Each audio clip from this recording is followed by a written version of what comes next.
Basic steps of learning English. Letters हैं इसमें number 1 पे, नंबर 2 पे हैं इसमें वर्ड्स, और नंबर 3 पे हैं इनमें सेंटेंसेस, और नंबर 4 पे हैं स्पीच एंड पैराग्राफ। ये चारों स्टेप्स बहुत ज़्यादा इम्पॉर्टेंट हैं। जो मदर्स चाहती हैं कि वो इनिशियल लेवल पे बच्चों पे काम करें, तो उन्हें इन चारों के चारों स्टेप्स पे उन्हें कमांड देनी होगी, और हर स्टेप पे ग्रिप बहुत अच्छी होनी चाहिए। एक स्टेप कंप्लीट होगा तो नेक्स्ट पॉसिबल होगा। तो ये आगे जाके आपको पता चल जाएगा कि हर स्टेप की कितनी ज़्यादा अहमियत है। चलिए अब देखते हैं कि लेटर्स क्या होते हैं। लेटर्स और अल्फ़ाबेट्स जो होते हैं, जो कि सिंपल सब जानते हैं, ABC है, जो इसकी स्मॉल अल्फ़ाबेट्स भी होते हैं, बिग अल्फ़ाबेट्स भी होते हैं। तो इसमें हमने बच्चों को दोनों की रिकग्नाइजेशन करवानी है, अच्छे से पहचान करवानी है, और बेसिक उनके साउंड्स जो होते हैं, ख़ास तौर पे साउंड्स की रिकग्नाइजेशन करवानी है। और इस स्टेप पे हमने बच्चों को बहुत ज़्यादा तवज्जो के साथ इनकी बहुत पहचान करवानी होगी अल्फ़ाबेट्स की, तो फिर ही फर्दर जो स्टेप होगा वो पॉसिबल होगा। तो आप बिल्कुल आराम से इस स्टेप को कंप्लीट करें, उनको अच्छे से ABC और साउंड सिखाएं। नेक्स्ट स्टेप है वर्ड्स, अल्फाज बनाना। जैसे अगर ए उसे आता है तो फिर ए से एप्पल बनेगा, बी आता है तो बी से बॉल बनेगा, अगर उसको सी आता है तो सी से कप बनेगा। लेकिन अगर उसको अल्फ़ाबेट्स की ही सही से पहचान नहीं है और उसको उनके साउंड्स की पहचान नहीं है, तो ऑफ़ कोर्स उसके लिए सेकंड स्टेप बहुत मुश्किल होगा। इसलिए आराम से आप जितना भी टाइम लगे पहले बच्चों को अच्छे से अल्फ़ाबेट्स और ख़ास तौर पे उनकी जो साउंड्स होते हैं उसको सिखाएं, और देन फिर सेकंड लेवल पे आप आएँ और उन्हें आप वर्ड सिखाएं। एप्पल, बॉल, उससे पिक्चर्स के साथ आप उनको उसकी रिकग्नाइजेशन करवाएं। अब आ जाते हैं इसके थर्ड स्टेप पे। थर्ड स्टेप है फ़िक्रात और सेंटेंसेस बनाना। जैसे I like Apple, I am playing with ball, this is my cup. ये भी बहुत ज़्यादा इम्पॉर्टेंट स्टेप है, लेकिन ये तभी पॉसिबल होता है ये वाला स्टेप जब आप पिछले दोनों स्टेप्स को कंप्लीट करके आपका बच्चा आगे आया हो। तो सबसे पहले आपने उसको अल्फ़ाबेट्स बहुत अच्छे से रिकग्नाइज़ करवाने हैं और उसके साउंड्स, देन उसको वर्ड्स की बहुत ज़्यादा वोकैबुलरी आपने देनी है, एप्पल, बॉल। फिर आपने उसको थर्ड स्टेप पे लेके आना और बहुत सिंपल सेंटेंसेस पे लेके आना है। 3 वर्ड्स के सेंटेंसेस होने चाहिए ताकि वो जल्दी उसे पिक कर सके और सेंटेंसेस बना सके। चलें अब हम अपने फोर्थ स्टेप पे आते हैं। फोर्थ स्टेप है speech and paragraphs. Speech refers to an informal or formal talk give to an audience। इसमें स्पीच जैसे कि सब जानते हैं कि हमारी वो बातचीत होती है जो फॉर्मल भी होती है, एक रस्मी, और इनफॉर्मल एक गैर रस्मी भी बातचीत होती है, जिसमें हम किसी से बात कर रहे होते हैं या अपनी ऑडियंस से बात कर रहे होते हैं, जिसमें हम दूसरे को अलाउ कर रहे होते हैं, अपनी फीलिंग्स उसे बता रहे होते हैं, अपनी बात समझाने की कोशिश कर रहे होते हैं। पहले तो हम सिंपल वर्ड्स में बात नहीं कर रहे होते, हम पूरा सेंटेंस यूज़ कर रहे होते हैं, और उस सेंटेंस में हम अपनी फीलिंग्स को, हम अपने थॉट्स को, हम अपनी हर चीज़ को एक्सप्रेस कर रहे होते हैं। तो इसलिए जब तक आपने पिछले 3 स्टेप्स कंप्लीट नहीं किए होंगे तो आप स्पीच के लेवल पे कभी भी आपका बच्चा नहीं आ सकता। तो इसलिए इस स्टेप पे आके उसका पूरी बॉडी लैंग्वेज भी मैटर कर रही होती है, उसकी वोकैबुलरी भी मैटर करती है, उसकी सेंटेंस मेकिंग भी मैटर कर रही होती है, और अल्फ़ाबेट्स तो बहुत ज़्यादा इम्पॉर्टेंट हैं। सो स्पीच और पैराग्राफ्स में बच्चा तभी आ सकता है जब प्रीवियस स्टेप्स वो कंप्लीट करके आएगा और वो अपनी बात दूसरे तक कन्वे कर सकेगा। और अगर आपने इंग्लिश उसको सिखानी है तो फिर तो इनिशियल पॉइंट्स आपको कंप्लीट करवाने होंगे, फिर ही वो आगे स्पीच और पैराग्राफ्स पे आ सके। कि believe is a verb date can not be used present continuous. Believe verb है और वो किसी भी सिचुएशन में बिलीविंग नहीं आएगा, आप बिलीव बोलेंगे। तो I am not believing you, ये एक रॉन्ग सेंटेंस है और इसकी जगह जो सही सेंटेंस यूज़ होगा वो है आई डोंट बिलीव यू। तो चलें नेक्स्ट सेंटेंस हम चेक करते हैं जो हम मिस्टेक करते हैं। वी लिव हेयर सिंस 2008, ये एक गलत सेंटेंस है। इसकी जगह यूज़ होगा we have lived here since 2008।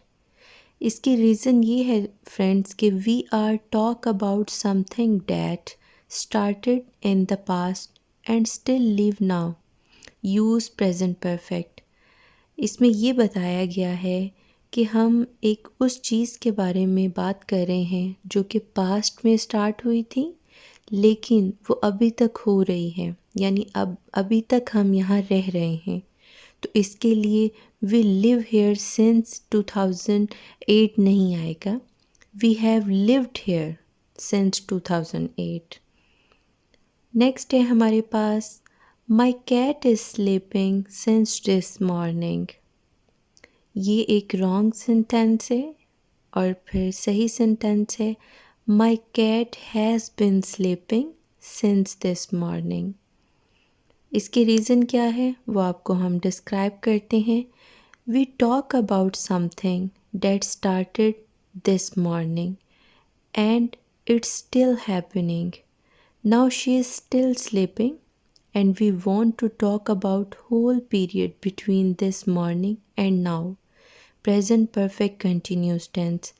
इसमें ये है कि कैट सुबह से सो रही है जो कि पास्ट में हो रहा था लेकिन अब तक वो सो रही है, वो हैपनिंग हो रही है।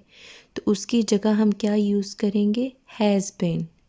My cat has been sleeping since this morning.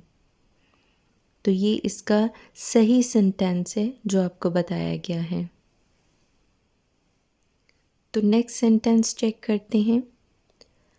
I will finish my chips when you arrive at my home. ये एक रॉन्ग सेंटेंस है। इसकी जगह जो सही सेंटेंस वो यूज़ करेंगे वो हम ये करेंगे I will have finished my chips when you arrive at my home. A mistake if you want to say the chips will already be finished। इसमें ये बताया गया है कि अगर आप किसी को कहते हो कि I will finish my chips when you arrive at my home, तो आप इसका मतलब ये है कि आपने ऑलरेडी ख़त्म कर लिए थे लेकिन आप उसे बता रहे हो कि मैंने तब ख़त्म किए जब आप आए थे। आप ये गलत बता रहे हो उसको। आपने इसको इस तरह से बताना है, आपने असल में उसे ये बात बतानी है कि जब आप हमारे घर आए थे तो मैं फ़िनिश कर चुका था chips. I will have finished my chips when you arrive at my home. तो नेक्स्ट चेक करते हैं। My sister is playing tennis every weekend. ये एक गलत सेंटेंस है। इसकी जगह ये सेंटेंस सही है she plays tennis every weekend। Present continuous। Every weekend is the regular thing। Need simple present tense for regular action। इसमें ये बताया गया है कि एक काम जो आप उसको पहले सेंटेंस में बता रहे हैं कि my sister is playing tennis every weekend, तो वो काम अभी भी हो रहा है, इसलिए इसके लिए सिंपल हम प्रेजेंट टेंस यूज़ करेंगे जो कि रेगुलर एक्शंस के लिए हमें यूज़ करना होता है। तो हम कहेंगे she plays tennis every weekend. Next है I have been reading for long time when you arrived at my home. ये एक गलत सेंटेंस है। इसकी जगह जो सही सेंटेंस यूज़ होगा, आई had been reading for long time when you arrived at my house. You arrived at my house in the past, मतलब कोई भी आपके घर जो आया है वो पास्ट में आया। And I want to say that, और मैं आपसे ये कहना चाहता हूँ, I start reading before that happen and I was still reading when you arrive. मतलब आप पहले से पढ़ रहे थे और जब आपसे कोई मिलने आया है तो आप तब भी पढ़ रहे थे, तो आप वो पास्ट में रीडिंग कर रहे थे। तो इसलिए इसकी जगह हम क्या यूज़ करेंगे, I had been reading for long time when you arrived at my home. Next slide देखते हैं। Did you use to play football when you were younger.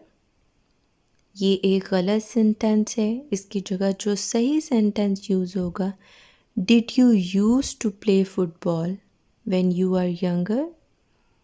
जब भी हम किसी से क्वेश्चन करते हैं जो कि पास्ट के बारे में होता है और अगर डी लगा दें तो इसका मतलब कि वो काम एक दफ़ा हुआ था और ख़त्म हो गया, लेकिन वो बार बार प्ले किया जाता है, तो हम इसके साथ से डी हटा देंगे। Did you use to play football when you were younger. Next slide है। I have seen this film yesterday. ये एक रॉन्ग सेंटेंस है जो कि हम बहुत ज़्यादा बोलते हैं, I have seen this film yesterday. ये गलत है। इसकी जगह सही सेंटेंस यूज़ होगा, I saw this film yesterday. Use the past simple to say exactly when something happen, क्योंकि आपको पता है कि एग्जैक्टली ये काम कब हुआ है। लास्ट नाइट आपने एक मूवी देखी है, आप उसके बारे में बात कर रहे हैं, तो आप इसको सिंपल पास्ट में बात कर सकते हैं, आई सॉ दिस फिल्म यस्टरडे। चलिए नेक्स्ट स्लाइड अब हम चेक करते हैं कि उसमें हमारे लिए कौन सा सेंटेंस है। नेक्स्ट स्लाइड में है, I will meet my friend in half an hour. ये एक गलत सेंटेंस है जो कि सही सेंटेंस इसमें हम यूज़ करेंगे, आई am meeting my friend in half an our. I will जो होता है not for talking about plans, ये कोई भी प्लान्स के बारे में नहीं होता। या इसकी जगह आप ये सेंटेंस यूज़ कर सकते हैं, I arrange to meet my friend in half an hour. मतलब एक काम जो आपको करना है, अभी होगा, उस बारे में आप बात कर रहे हैं, तो उसमें आप ये कहेंगे कि ये होगा, तो उसमें फिर आप प्लान्स के बारे में बात करेंगे, तो वहाँ आई विल आप नहीं यूज़ करेंगे, आप यूज़ करेंगे आई एम मीटिंग या आई एम अरेंजिंग। चलिए फ्रेंड्स, हम नेक्स्ट स्लाइड चेक करते हैं।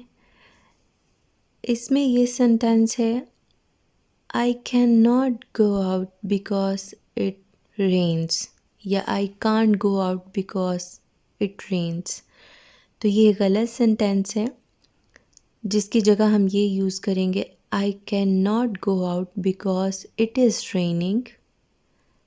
I talk about something that is happening right now. I am looking out of the window and I can see right now. इसमें ये बताया गया है कि आप उस चीज़ के बारे में बात कर रहे हैं जो कि हो रही है, स्टिल रेनिंग, तो उसमें आप रेन्स यूज़ नहीं करेंगे, आप रेनिंग यूज़ करेंगे, बिकॉज़ ये काम हो रहा है, अभी जारी है। तो फ्रेंड्स, ये थी आज की हमारी क्लास। होपफुली ये आपके लिए फ़ायदेमंद रही होगी, और नेक्स्ट सीरीज़ हम स्टार्ट करेंगे टेंस की, जिसकी वजह से आपको बहुत ज़्यादा आसानी होगी इंग्लिश सीखने में, और बहुत ज़्यादा हेल्पफुल होगी, और बहुत ज़्यादा आपकी मिस्टेक्स दूर होंगी। तो हमारे साथ रहिएगा, चैनल को सब्सक्राइब और वीडियो को लाइक करना मत भूलिएगा। मिलते हैं अगली किसी वीडियो में। अल्लाह हाफ़िज़।